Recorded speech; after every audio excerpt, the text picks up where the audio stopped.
On the phone, joining us right now from the Capitol, it's Congressman Adam Kinzinger. Good morning, Adam. Hey, good morning. Thanks for having me. Now, it's been a busy time at the Capitol, lots of things going on, but we've got obviously things happening here at home in LaSalle, particularly at the LaSalle Veterans Home and the ongoing tragedy there. And you've had some thoughts on that regarding the events that have happened that have unfortunately taken 33 lives at the facility. Yeah, look, we need answers. This is the bottom line. First off, most important is make sure, we get this under control. Nothing like this happens anywhere else. But if you remember, a few years ago, there was a Legionnaires outbreak in a Quincy Veterans Home, and the state sent an expert there 3 days, I guess, after their first report. And, in fact, Governor Pritzker ran against Governor Rauner on that issue, said 3 days was too long. Well, if you look at this veterans home from the first part of the outbreak until the state actually sent an expert was 12 days. And, not to mention the fact that the local health department's infectious disease expert was out with COVID, and so that's why you step up to respond to that. And the bottom line is we need answers. It's not good enough just to fire somebody. It is we need to find out where systemically something failed at the state. And I think to this point, we haven't really gotten that. The governor has said he's going to appoint an inspector general. That takes 6 to 9 months to get done. And so, meanwhile, this big tragedy is happening that, quite honestly, we had 9 months to prepare for. And talking about the other veterans home, too, I mean, we're on the edge of an outbreak, according to some reports, in Quincy as well. And you hate to think that maybe there needs to be lessons learned. I understand the National Guard has sent staff to the LaSalle Veterans Home to help with some of the residents there and with the staff as well.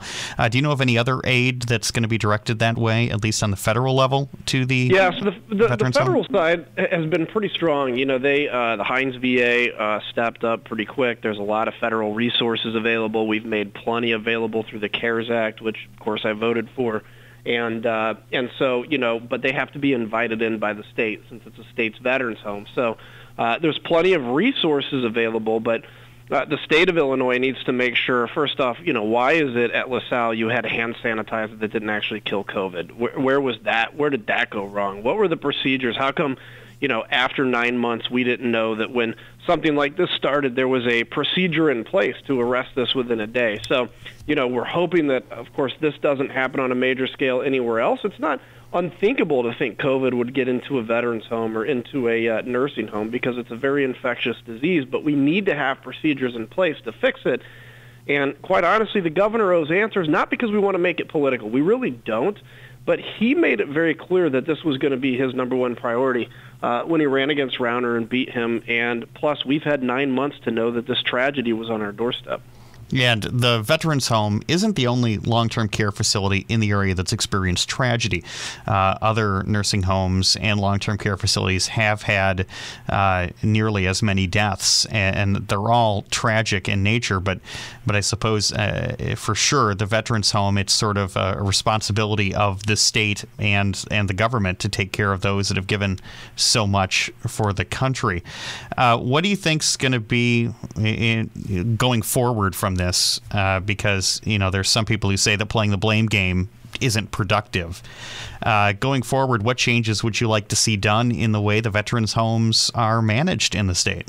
Yeah, I certainly agree that the blame game isn't productive, but I think at some point you have to have accountability because you have to figure out where things went wrong in this. You have to figure out, what it is, not just in this particular case so that, we can punish those responsible, so to speak. Nobody did this intentionally, of course, but so that we can find out where that hitch was, that catch that prevented this from being escalated to the point where action was needed. And so I think what it goes from here, I hope, again, the state learns a little bit of a lesson and in other homes can more proactively monitor, make sure we have the right PPE, the right procedures in place to save people's lives. And if we could put, some of that effort in protecting the vulnerable population that we've put into shutting down the entire state and restaurants and all this kind of stuff, I think we can make sure we're protecting those vulnerable while also allowing our economy to do the best it can to get back to rumbling again in this tough time. Thank you for joining us, Congressman Kinzinger from Washington.